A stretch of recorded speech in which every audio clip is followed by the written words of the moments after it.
Beleza, galera? Hoje é dia 14 de junho de 2019 e 3 temas para tratarmos hoje aqui. Primeiro, a ultra mega greve geral convocada pelos movimentos sindicais. A gente viu o fracasso que foi. Só serviu para duas coisas essa manifestação que teve hoje aí.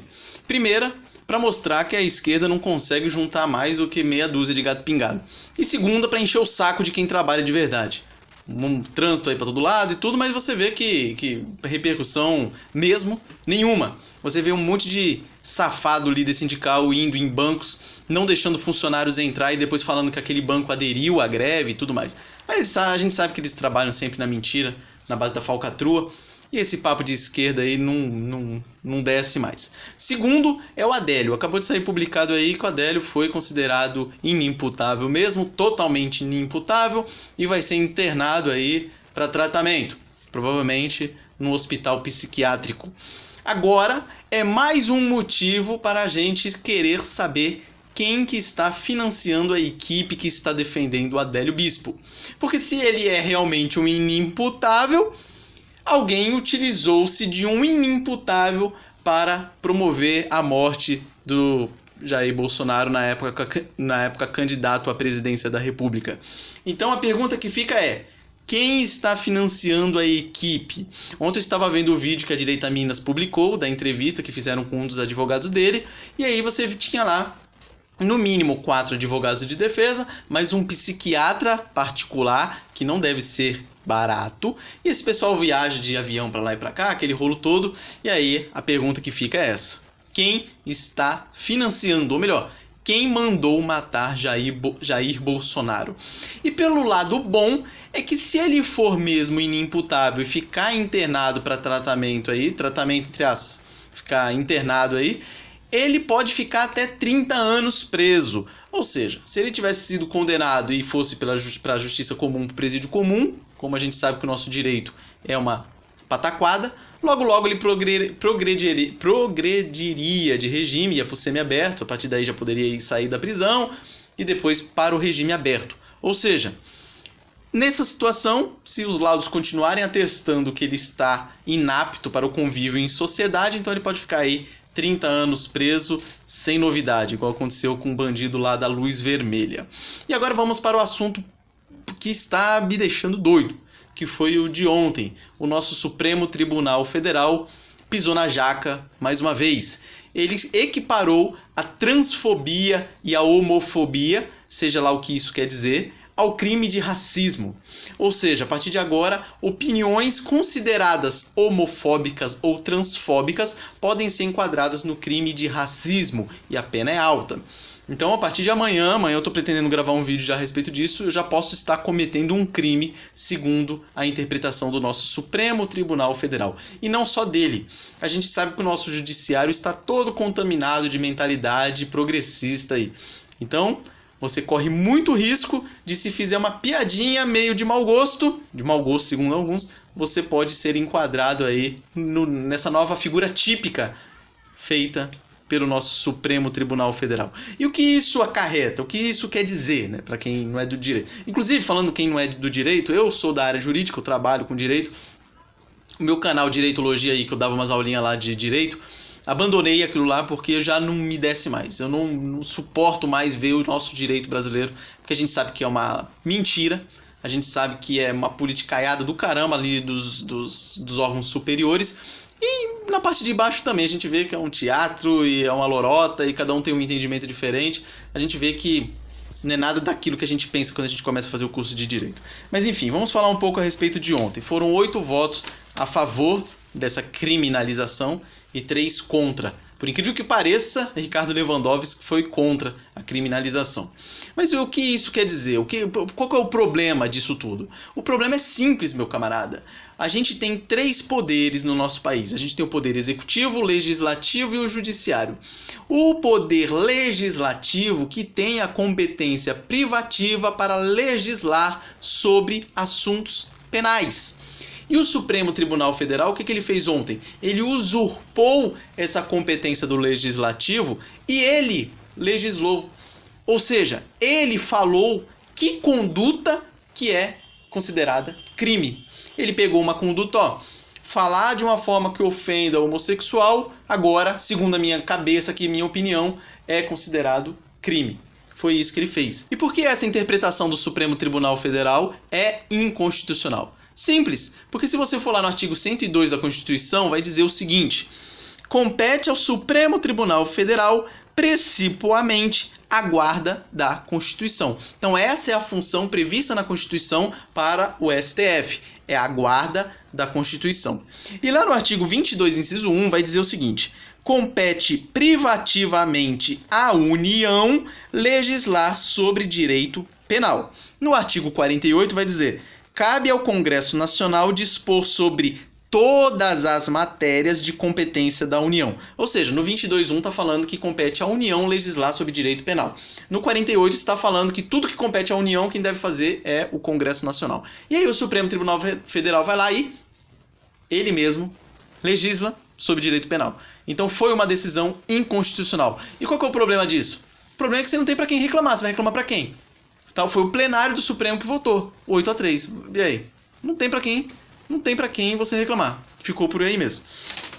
Então, qual que é outro problema de toda essa situação aqui? Porque eles criminalizaram uma conduta que é totalmente subjetiva. O que é homofobia? O que é transfobia? Será que fazer uma piada com um homossexual é homofobia? Será que eu pegar um palanque, um carro de som e falar morte aos homossexuais é homofobia? O que é homofobia? Você não tem essa definição do que é e do que não é. Então você corre o risco de, se você estiver pregando em algum lugar e falar que homofobia é pecado, você corre o risco de alguém achar que é uma conduta homofóbica. Chama lá a polícia militar, vai lá, te prende, vai para a delegacia, você responde, dependendo da cabeça do juiz, fumo em você. Então esse é um dos maiores problemas. Você tem agora essa turminha, esse movimento LGBT, não sei o quê, você tem esse pessoal com mais uma arma na mão. Porque eles nunca brigaram por igualdade. Eles não querem igualdade. Eles querem superioridade. Eles querem determinarem o que é certo e o que é errado. Por quê? Porque a igualdade eles já tinham. Se você for ver aí, tanta gente fala de a morte, contra a violência, contra os homossexuais e tudo mais. É menos de 1% da população. Então, e aí? Proporcionalmente tem outros tipos de categoria aí que sofrem muito mais. E outra, aí, como eu já tinha falado, a igualdade eles já têm. Já existe o crime de injúria, calúnia, difamação, ameaça, lesão corporal, homicídio. Já existem esses crimes que protegem a pessoa humana. Eles querem ter mais direitos do que você. E por quê? O que eles têm de diferente para ter mais direitos que você? Então é isso que está acontecendo. Você tem aí um fortalecimento, mais um pouco, dessa quadrilha de movimentos gaysistas por aí. E eu não estou me referindo ao homossexual pessoa individual. Estou me referindo ao movimento, à militância. Então eu queria falar um pouco a respeito dos julgamentos, como é que foi. O vídeo eu acho que vai ficar um pouco grande, mas vamos lá. Conclusão. As conclusões que eu pus aqui. E agora? A gente vai reclamar para quem? Tem lá 11 ministros que foram colocados lá não por voto popular e estão ditando os rumos da nossa sociedade. E aí? Vai reclamar para quem? E outra conclusão, a Constituição nossa, ela limitou o poder do Judiciário, do Supremo Tribunal Federal. A quê? Limitou a guarda da Constituição. E determinou que o poder legislativo que seja o órgão que legisle. E aí o Supremo vai lá e usurpa isso para ele. Claramente é uma usurpação de poder, e os poderes eles devem ser independentes e harmônicos entre si, executivo, legislativo e judiciário, e o Supremo está ditando as regras. E a última conclusão que eu chego é que nós caminhamos claramente para uma ditadura LGBTista, que agora tem mais uma ferramenta em suas mãos para continuar inviabilizando qualquer tipo de discurso que fale o óbvio, que fale que o homossexualismo, tanto socialmente, quanto biologicamente, quanto naturalmente, quanto qualquer coisa, é errado, é contra a natureza. E aí eles têm mais uma ferramenta para coibir isso. É um absurdo que a gente chegou. E aí eu coloquei aqui algumas ações práticas que a gente como povo deve tomar.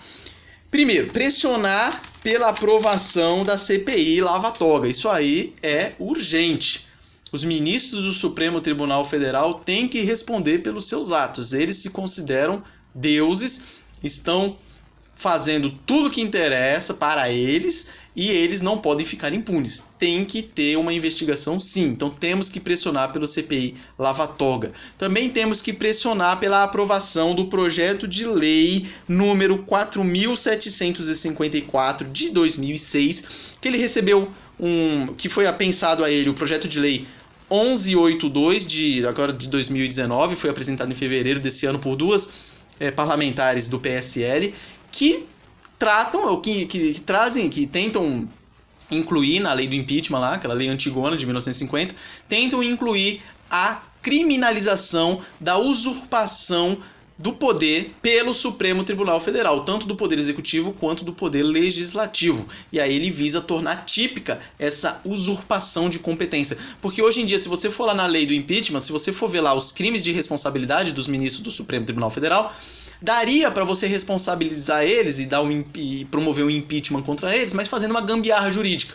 Não tem uma figura lá específica, e tendo uma figura específica seria muito mais interessante. Esse projeto de lei já está na Comissão de Constituição e Justiça e Cidadania da Câmara e tem que ser pressionado para andar logo isso aí, porque senão a gente vai ficar vendo direto aí o Supremo fazendo essas palhaçadas todas.